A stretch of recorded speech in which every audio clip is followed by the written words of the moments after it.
This is not a news channel, but I feel like I should do something to talk about the Microsoft layoffs. So Microsoft just announced that they're laying off 1,600 people from Xbox right away, and then another 1,600 over the next year as they spin off studios, shut down studios, sell off studios.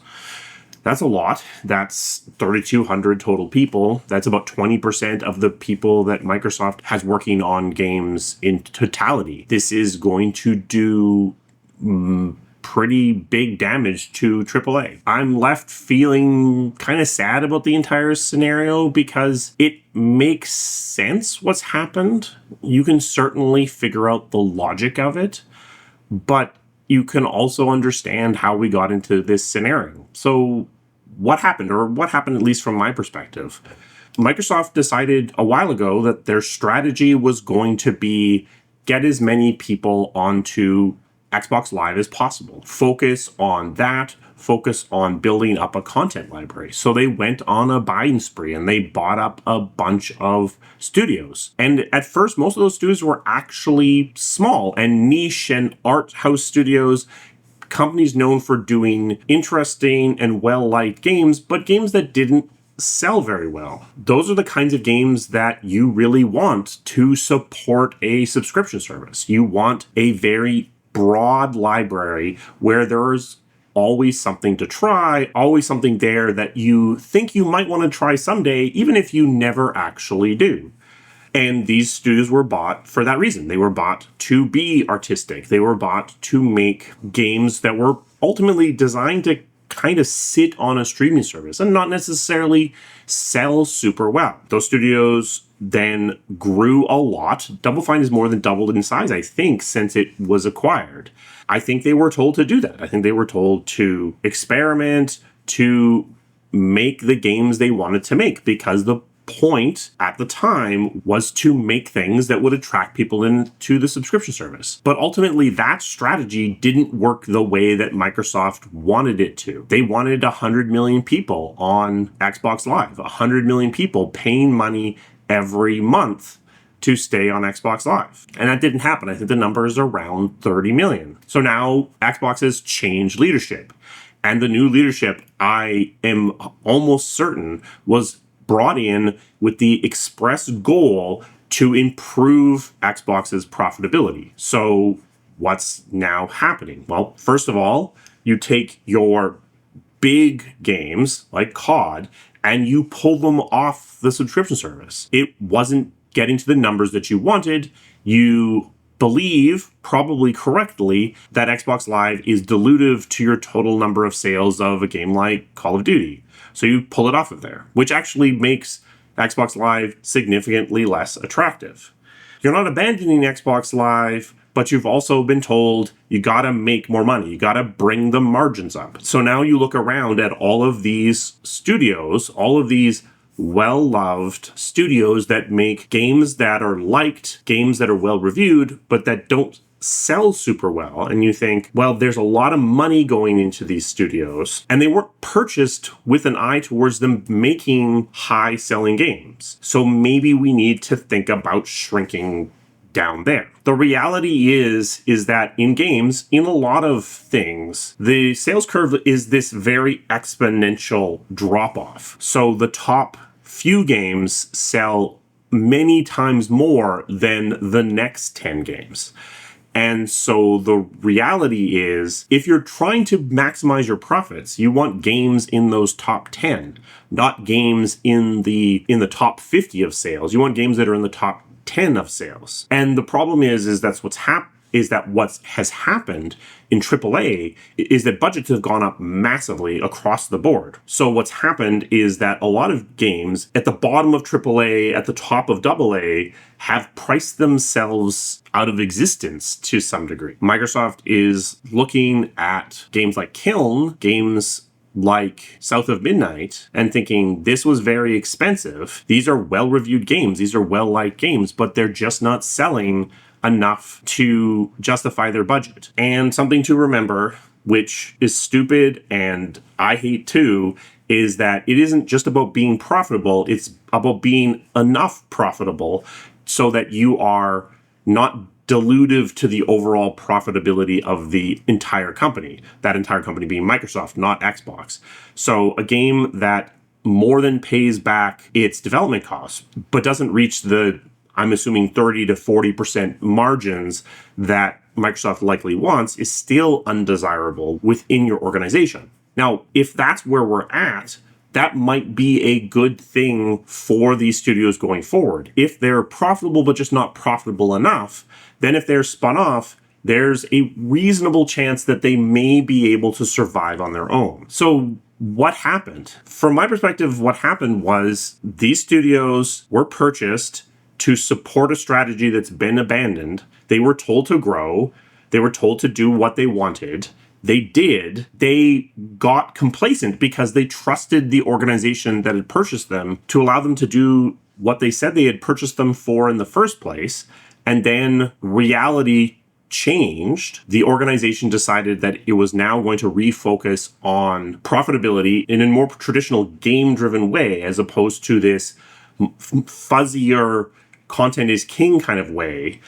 And those studios had grown quite a lot, had reduced their shipping cadence, and they were left in a bad place. So where it's very sad. It's very unfortunate that we're here. And I struggle to see what these studios could have done other than to distrust what their new corporate overlords were telling them, which is probably something that I would recommend that if you're purchased, is to maybe not trust what you're being told completely. But short of literally going against the strategy that they were told to follow, it's hard to imagine what these studios could have done. I guess obviously shipping more games more cheaply would have put them in a better position now, but they were also told to up their production values, which is part of the reason why their teams grew. So should they have ignored that part of the strategy? Where do you draw the line? Where do you draw the line of going your own way when you're told a specific strategy to follow? A lot of people are going to lose their jobs. And even the studios that spin out are unlikely to stay at their current size.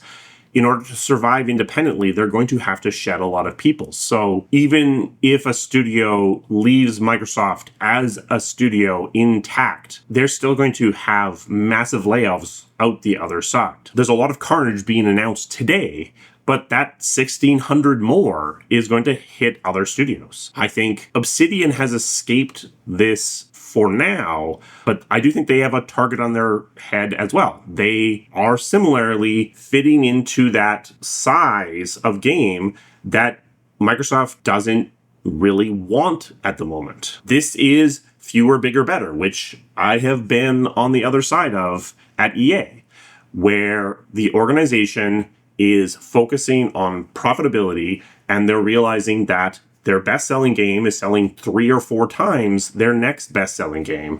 And so when they're swinging around with a machete trying to save costs, they are going to hit those games that are further down on that curve. There's going to be more. It's going to impact other studios that make things that you like. We're not done yet. I don't know when it'll stop. I don't know if it gets all the way to hitting studios like Bethesda, but it might. The AAA part of games industry, and especially the bottom of AAA and the upper part of AA within the big publishing organizations, are going through a very chaotic, I guess at this point we're up to about 3 years, as it finishes shaking off live service and tries to remember what in the world it even is anymore.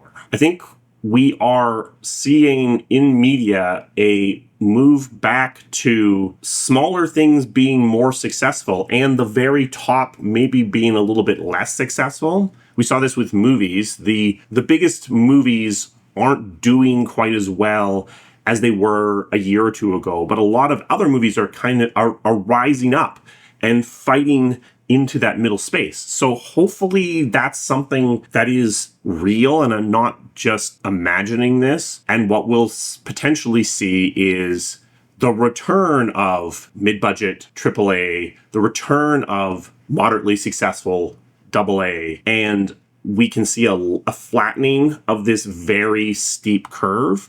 But right now, that's not what Microsoft is seeing. Microsoft is seeing this curve is incredibly steep. So as a result, we really only want our 10 best performing games. We don't really want anything else. And they're going to cut down towards that goal. This is going to do lasting damage to the AAA part of the industry. A substantial part of these 3,200 people are going to leave video games forever. And that talent's going to be lost forever. And some of those people are very talented. Some of those people are in their positions for very good reasons, and losing them is going to impact the video game industry for a long time. I realize this video is wandering all over the place, and I don't have a central thesis. I just felt like maybe I needed to talk this through. I can completely understand the logic of what just happened, but it's just heartbreaking because it's hitting studios that to a large degree were doing what they were told to do. And it's hitting them because they were doing what they were told to do. So I'm left relatively speechless. I hope that we are reaching the end of all of this. I thought we were a couple of months ago. There have been signals that we were nearing the bottom of this trough. And maybe this is yet another signal. But if that's the case, we still have further to go before we finally bounce off the bottom of all this. A special thanks to my members. They provide the resources that this channel needs to keep running. If you're interested in becoming a member, there's a link to that down in the description. We also have a Patreon if you're more comfortable supporting the channel in that way. Both patrons and channel members get early access to videos. This one's probably going up right away, so you would have only seen it a few hours before it went live. Additionally, we do weeklies where I talk about what I'm planning to do in a given week. Right now we're in the summer, so what I'm planning to do in a given week is not very much. But if you're interested in following what I'm doing, what my plans are, those videos will only ever be available to channel members, so consider joining up for that reason. I realize this video is a little bit different than what I normally do because I don't exactly have a thesis. I'm really just talking through what's happening. If you found this interesting, let me know. It's not that I'm trying to be topical, it's just more, I guess, that I'm trying to talk through the reality of the situation. Give me your thoughts down in the comments. I will see you again soon. Thank you.